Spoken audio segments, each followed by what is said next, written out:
जय श्री सीताराम, जय श्री राधे श्याम। कल हमने पढ़ा था, दूल्हे के शरीर पर लाख राख लगी है, सांप और कपाल के गहने हैं। वह नंगा, जटाधारी और भयंकर है। उसके साथ भयानक मुख वाले भूत प्रेत, पिशाच, योगिनियां और राक्षस हैं। जो बारात को देखकर जीता बचेगा, सचमुच उसके बड़े ही पुण्य होंगे और वही पार्वती का विवाह देखेगा। लड़कों ने घर पर यही बात कही। ये वो लड़के बात कर रहे हैं अपने घर पे जाके, जो शिव जी की बारात को देखकर भाग गए थे कि दूल्हा ऐसा है और भूत प्रेत बाराती नाच रहे हैं। कोई किसी का मुख है, किसी का नहीं है। महेश्वर मतलब शिव जी का समाज समझकर सब लड़कों के माता पिता मुस्कुराते हैं। उन्होंने बहुत तरह से लड़कों को समझाया कि निडर हो जाओ, डर की कोई बात नहीं है। आगवान लोग बारात को लिवा लाए। उन्होंने सबको सुंदर जनवा से ठहरने को दिया।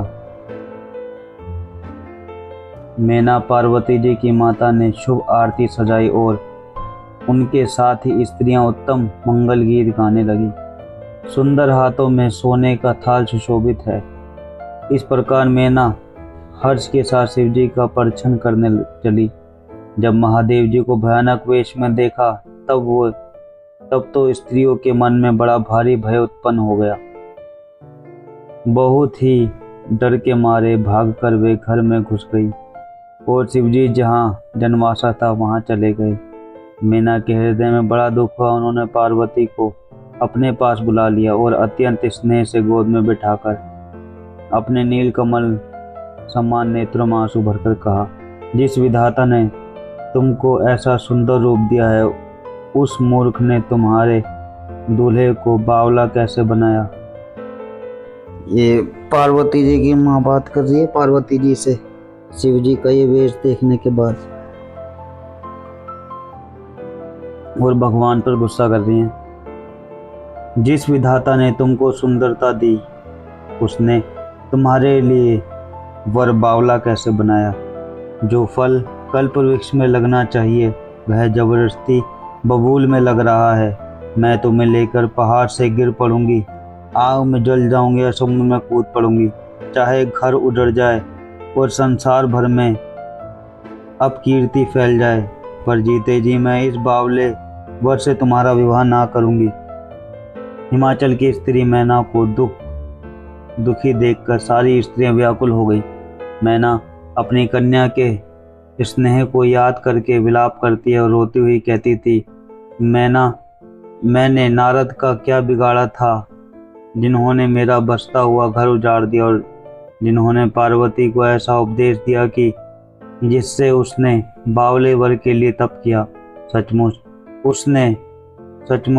उसके ना किसी का मोह है, ना माया है, ना उसके धन है, ना घर है और ना स्त्री ही है। वे सबसे उदासीन हैं, इसी से वे दूसरों का घर उजाड़ने वाले हैं। उन्हें न किसी की लाज है, न डर है, न भला। बांझ स्त्री प्रसव की पीड़ा को क्या जाने। माता को विकल देखकर पार्वती जी विवेक युक्त कोमल वाणी से बोली, है माता, जो विधाता रच देते हैं वह टलता नहीं। ऐसा विचार कर तुम सोच मत करो। जो मेरे भाग्य में बावला ही पति लिखा था, तो किसी को क्या दोष लगाया जाए। हे माता, क्या विधाता के अंग तुमसे मिट सकते हैं। वृथा कलंक का टीका मत लो। हे माता, कलंक मत लो, रोना छोड़ो।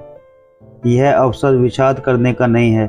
मेरे भाग्य में जो दुख सुख लिखा है उसे मैं जहाँ जाऊंगी वहीं पाऊंगी। पार्वती के ऐसे विनय भरे कोमल वचन सुनकर सारी स्त्रियां सोच करने लगी और भांति भांति से विधाता को दोष देकर आंखों से आंसू बहाने लगी।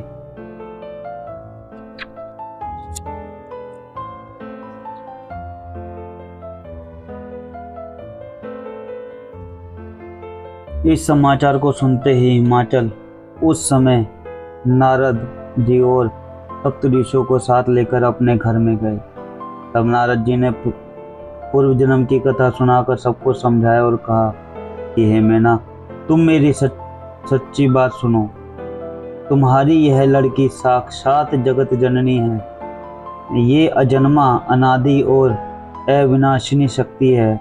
सदा शिव के अर्धांग में रहती है। ये जगत की उत्पत्ति, पालन और संहार करने वाली है और अपनी इच्छा से ही लीला शरीर धारण करती है। पहले ये दक्ष के घर जाकर जन्मी थी, तब इनका नाम सती था। बहुत सुंदर शरीर पाया था। वहाँ भी सती शंकर जी से ही ब्याही गई थी। यह कथा सारे जगत में प्रसिद्ध है। एक बार इन्होंने शिव जी के साथ आते हुए राह में रघुकुल कमल के सूर्य श्री रामचंद्र जी को देखा। तब इन्हें मोह हो गया और उन्होंने शिव जी का कहना न मानकर ब्रह्म सीता जी का वेश धारण कर लिया। सती जी ने जो सीता का वेश धारण किया, उसी अपराध के कारण शंकर जी ने उन्हें त्याग दिया। फिर शिव जी के वियोग में ये अपने पिता के यज्ञ में जाकर वहीं योगा अग्नि में भस्म हो गई। अब इन्होंने तुम्हारे गर्भ जन्म लेकर अपने पति के लिए कठिन तप किया है, ऐसा जानकर संदेह छोड़ दो। पार्वती जी तो सदा ही शिव जी की प्रिय अर्धांगिनी है। तब नारद के वचन सुनकर सबका विषाद मिट गया और क्षण भर में समाचार सारे नगर में घर घर फैल गया। तब मैना और हिमवान आनंद में मग्न हो गए और उन्होंने बार बार पार्वती के चरण कमलों की वंदना की। स्त्री, पुरुष, बालक, युवा और वृद्ध, नगर के सभी लोग बहुत प्रसन्न हुए। नगर में मंगल गीत गाए जाने लगे और सबने भांति भांति के स्वर्ण के कलश सजाए।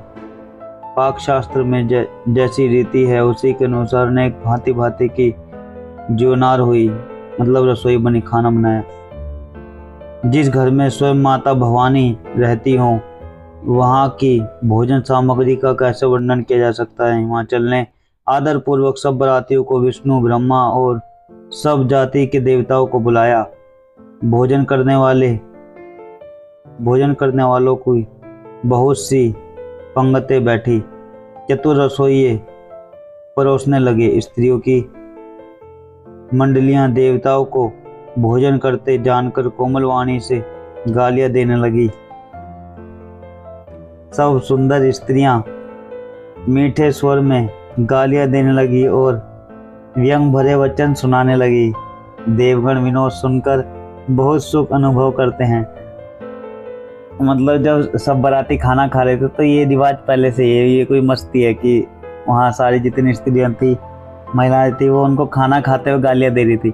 और जो हमारे देवता हैं और हमारे प्रभु हैं, वो सब इसको देख के हंस रहे थे कि ये मजाक चल रहा है, उसका मजा ले रहे थे। तो सोचो अभी तक वो चीज़ें चली आ रही हैं।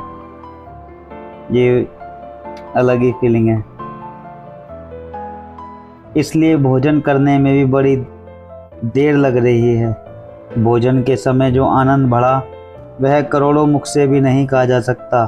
भोजन कर चुकने पर सबके हाथ मुंह धुलवाकर पान दिए गए। फिर सब लोग जो जहाँ ठहरे थे वहाँ चले गए। शिव जी के बारात में आज यहाँ तक, मिलेंगे कल। जय श्री सीताराम, जय श्री